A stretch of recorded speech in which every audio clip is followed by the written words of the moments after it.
बताइए आपके हैदराबाद आने का मकसद क्या है? मेरा हैदराबाद आने का जो मकसद है, ये एक ऐसी रियासत है जो हैदराबाद की मुसलमानों की रियासत कहलाती है, जिसने हमेशा से हैदर की यहाँ हैदराबाद की जो निज़ाम की जो सल्तनत रही है, जिसमें हमेशा से उसने लीड की है।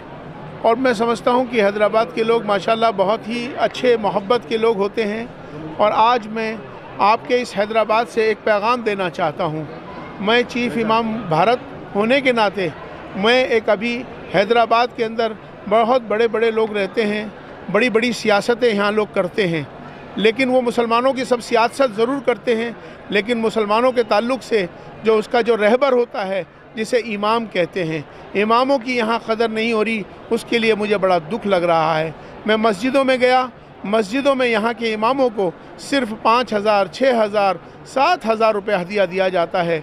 आज जिस तरह से आज कौम का जो बदहाली है, आज कौम हमारी जिस तकलीफ़ से गुज़र रही है, जो परेशानियाँ आ रही हैं, जो मुझे लगता है कि उसकी सबसे बड़ी वजह इमामों को, इमाम चूँकि साबिर है, इमाम मज़लूम है, उसकी तरफ तवज्जो नहीं है।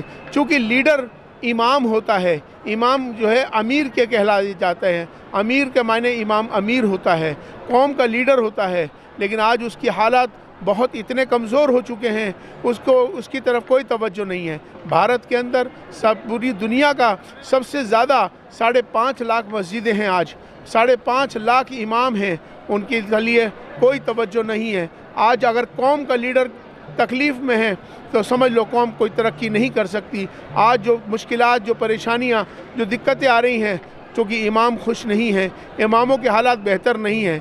आपको शर्म आनी चाहिए। इस हैदराबाद की ज़मीन से मैं बहुत अदब के साथ अपने तमाम सारे उन भाइयों को जो मेरे इसको देख रहे हैं, मेरी इस तकलीफ़ को, मेरे इस जज्बात को, मेरे इस बात को ज़रूर एहसास करें कि आज इमाम मस्जिदों में यहाँ करोड़ों रुपए लगाए जा रहे हैं, यहाँ पर मुसलमानों की सियासत की जा रही है, लेकिन इमाम जो लीडर है उसकी कोई फ़िक्र की नहीं जा रही है।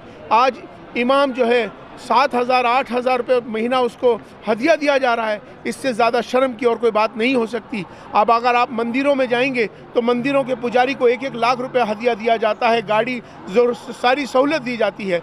गुरुद्वारे के ग्रंथी को 1-1 लाख रुपए हदिया दिया जाता है। इसी तरह चर्च के फादरों को, इसी तरह से सिनेगॉग, कोई भी ऐसी जगहें जहाँ उनके लोगों को 1-1 लाख तमाम सारी सहूलतें दी जाती है। वही कौम आगे बढ़ती है जिस कौम के रहनुमा, जिस कौम के लीडर, जो अपने लोग, जो इमाम होते हैं, उनकी कदर यहाँ ख़त्म हो चुकी है। इस वजह से बदहाली, परेशानियाँ ये सब आ रही हैं। तो मैं अल्लाह के वास्ते, तुम्हें अल्लाह का वास्ता दे रहा हूँ कि अपने इमामों की कदर कर लो, अपने उलमा की कदर कर लो, सियासत को छोड़ दो। अपने इमामों की कदर करके अपने इमाम के साथ अच्छे सलूक कायम करो। इमाम के साथ आज यहाँ कम से कम उनको इतना हदिया मिलना चाहिए कि जिससे उनकी अपनी ज़िंदगी है, उनके बीवी हैं, उनके बच्चे हैं, उनके हालात इतने कमज़ोर हो चुके हैं। जो 24 घंटे मस्जिद में रहता है, नमाज़ पढ़ाता है, तुम्हारे लिए दुआएं करता है, 24 घंटे तुम्हारे लिए तहज्जुद में बैठा रहता है, तुम्हारा निकाह पढ़ाता है, तुम्हारी जनाजे की नमाज़ पढ़ाता है, हर काम जब इमाम करता है तो उसकी तरफ कौम की कोई तवज्जो नहीं है। आज यही हाल है। मुझसे अभी लंदन में एक सवाल किया किसी ने कि हिंदुस्तान के मुसलमानों के ऊपर इतनी बदहाली, परेशानी क्यों आ रही है, तो मैंने यही कहा था कि मुझे लगता है कि हमारे उलमा की और इमामों की कदर करना लोग भूल चुके हैं। इसलिए मैं सभी से एक दरख्वास्त करना चाहता हूँ इस हैदराबाद की ज़मीन से और इस 4 मीनार से कि अल्लाह के वास्ते अपने इमामों की कदर करो। इमाम का हदिया कम से कम इतना तो कर दो कि कम से कम अपनी ज़िंदगी, अपने बच्चों की ज़िंदगी बसर अच्छी कर सके।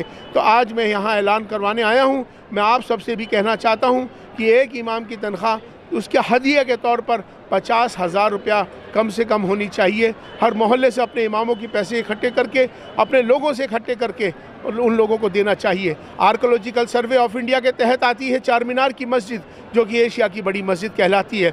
लेकिन अफसोस की बात यह है, आर्कोलॉजिकल सर्वे ऑफ इंडिया के चौकीदार को 45,000 रुपये तनख्वाह दी जाती है, लेकिन आर्कोलॉजिकल सर्वे ऑफ इंडिया अपने उस इमाम को, जो मक्का मस्जिद का इमाम है, उसको मात्र सिर्फ 12 से 13,000 रुपये तनख्वाह दी जाती है।